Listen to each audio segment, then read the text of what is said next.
Hello everyone, welcome back to my YouTube channel. I have the opportunity to talk to Dr. Kavish Chauhan today, who is an MD in dermatology from AIIMS New Delhi. Sir is also a very renowned teacher and practitioner and a cosmetic hair transplant surgeon. Sir teaches hair transplant internationally through FUE Asia, and today we'll be discussing some FAQs about hair transplant with sir. Sure. तो sir सबसे पहले मैं यही पूछना चाहूँगी जो कि सबसे कॉमन क्वेरी रहती है बहुत सारे पेशेंट्स की कि हेयर ट्रांसप्लांट के इफेक्ट्स क्या परमानेंटली रहते हैं?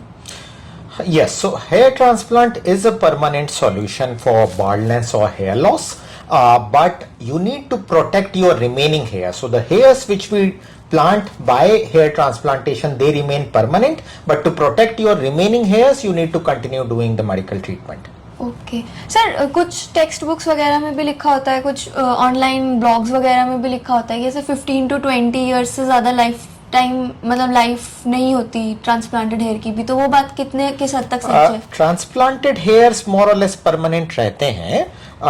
ये वाला ज्यादातर लोगों को प्रॉब्लम ये होती है कि लोग ये समझते हैं कि हमने अब ट्रांसप्लांट करा लिया तो अब आगे हमको शायद मेडिकल ट्रीटमेंट लेने की जरूरत ना पड़े. वो बात गलत है. आपको बचे हुए बालों को बचाने के लिए मेडिकल ट्रीटमेंट तो फिर भी करते रहना पड़ेगा. और but transplanted hair they tend to stay permanent.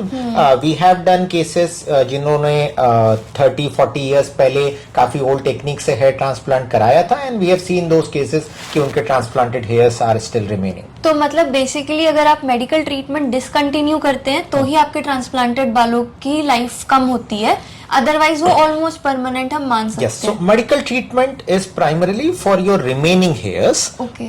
It does not matter too much for transplanted hairs. अगर आप medical treatment ना भी लें तो भी transplanted hairs are likely to stay for a much longer period of time. Okay sir, और transplant के लिए क्या क्या प्री रिक्विजिट्स हैं, क्या क्या आप एक पेशेंट के अंदर देखते हैं, कौन कौन लोग करवा सकते हैं basically? See, in all those cases जिसमें normal male pattern या female pattern baldness होती है, both male and females who are suffering for baldness are candidates for hair transplant. Usually हम prefer करते हैं पहले medical treatment और regenerative therapy से treat करना. अगर दवाइयों से या इन regenerative therapy से response उतना नहीं मिल पा रहा है और baldness ज्यादा है या जिन लोगों की hairline पीछे चली गई है and they want to get a new hairline, that is only possible with hair transplant. Sir इसमें टाइम कितना लग जाता है प्रोसीजर में? ये कंप्लीटली बाल्डनेस पर डिपेंड करता है. जिन लोगों में सिर्फ एक लिमिटेड एरिया में बाल्डनेस है, सपोज सिर्फ फ्रंट एरिया करना है तो सर्जरी एक ही दिन में हो जाती है. जिन लोगों में बाल्डनेस ज्यादा होती है उनमें कभी कभी सर्जरीज 2, 3 या 4 दिन भी चल सकती है, जिसमें हम बाल स्कैल्प के अलावा बियर्ड बॉडी से भी बाल हम लेते हैं. सो ये बाल्डनेस कितनी है उस पर डिपेंड करता है. ओके और सर खर्चा लगभग कितना आता है इस प्रोसीजर में? ये कॉस्टिंग, एक तो आई वुड रिकमेंड स्ट्रांगली कि आप हेयर ट्रांसप्लांट जब भी कराएं तो सिर्फ किसी क्वालिफाइड डर्मेटोलॉजिस्ट या प्लास्टिक सर्जन जिसका हेयर ट्रांसप्लांट में एक्सपीरियंस है उन्हीं से आप हमेशा करवाएं. आप एक क्वालिफाइड डॉक्टर से जब कराते हैं तब ये कॉस्टिंग आई वुड से ये सिग्निफिकेंटली वेरी करती है. सो ये the costing might vary from 50,000 to 10 lakhs. So the variation is that much. It depends upon कि grade of baldness कितनी है, कितने hairs की requirement है और आप कौन सी टेक्निक करवा रहे हैं, उस हिसाब से जो है costing significantly vary करती है. सर कोई साइड इफेक्ट्स जो हेयर ट्रांसप्लांट के नोटिस किए हों? हेयर ट्रांसप्लांट ओवरऑल बहुत ही सेफ प्रोसीजर है.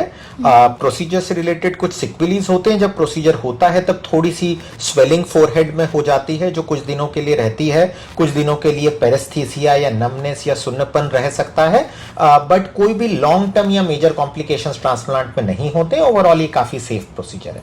सर एक लास्ट क्वेश्चन, अगर किसी ने ट्रांसप्लांट कराया है तो उसकी लॉन्गेविटी बढ़ाने के लिए वो अदर देन मेडिकल ट्रीटमेंट क्या कर सकते हैं?